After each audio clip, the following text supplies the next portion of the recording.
Hello guys, welcome to my new blog. I hope तपाईहरु सन्चै होला। म पनि सन्चै छु। आज पनि म बाख्रा चराउन आएको छु है। बाख्राहरू त्यतातिर हिँडेको छन् र म यतातिर छु। बाख्रा चराउँदै हिँड्नु पर्छ जङ्गलतिर। है गाइस, देख्न सक्नुहुन्छ यहाँ पुरै बन्जर भइसकेको छ है, डर लागेर। यतातिर अलिअलि घाँस छ, अब यही दिँदै यहाँ चाहिँ देख्न सक्नुहुन्छ है। यहाँ खोल्सा भएर होला, यहाँ चाहिँ डढेलो काट्दैन अलिकति है।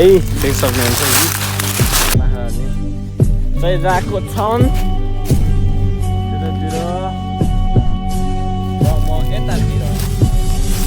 अब यहाँबाट चलाउँदै अझै माथि रहन्छ। माथितिर चाहिँ अलि राम्रै छ कि है, डढेलो गएको छैन। त्यो होस्, चाहिँ अलि हरियालीको छ,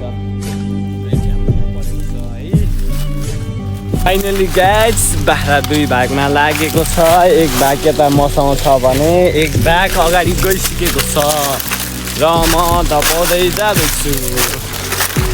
गाइस सुन्नुहुन्छ अगाडि बाख्राहरू छ है, र म यता छु र म बाख्रा धपाउँदै जाँदैछु है। अहिले चाहिँ देख्न सक्नुहुन्छ है, बाख्राहरू सबै एकै ठाउँमा मिसिसक्यो। खोइ त झाडीले गरेर बाख्रा पनि राम्रोसँग देखाएको छैन। हाम्रोतिर चाहिँ देख्न सक्नुहुन्छ जङ्गलमा नियाफको रुख छ है। तपाईँहरूकोतिर चाहिँ छ कि छैन होला गाइस, कमेन्ट गर्नु होला है। अब खोल्चा माथि र चराउँदै जानुपर्छ है। यहाँबाट सिधै चराउँदै जानुपर्ने हुन्छ।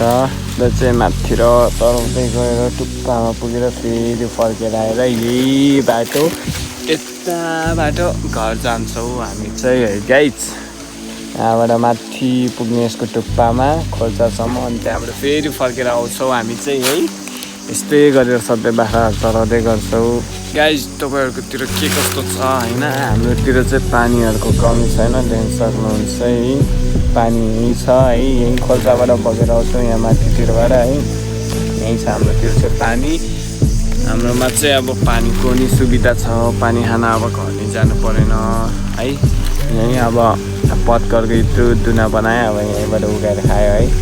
गाइस के गर्नु, हाम्रो बाख्राहरू चाहिँ कस्तो छ भने देख्न सक्नुहुन्छ यस्तो छ, खैरो कलरको छ र त्यता हरियातिर चढ्न नगएको नि यस्तो सुकेको ठाउँतिर आएर खाइरहेछ।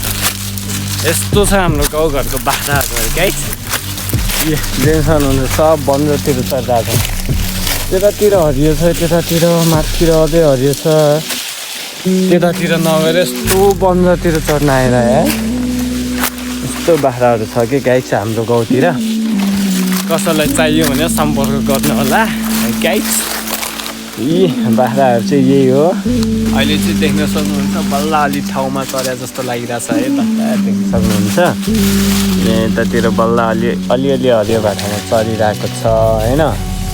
अघि त पुरा त्यहाँको बन्जरमा गएर चढिरहेको रहेछ भने फेरि घाँस सुन्नु है। त्यहाँ यत्तिकै चढिरहेको मेरो पालो एक सिक्कन हान्ने थियो। अस्तिको आजको ब्लग यहीँ अन्त गर्दछु। फाइनली 5:30 भइसक्यो र बाख्रा पनि त्यहाँ पारी पुगिसक्यो। त्यस कारणले म अब यहाँबाट ओर्लेर अब यहाँबाट झरेर बाख्रा तपाईएर घर जानुपर्ने हुन्छ। अस्तिको आइजेसन हेर्दै गर्नु होला। हस्, धन्यवाद, सक्यो।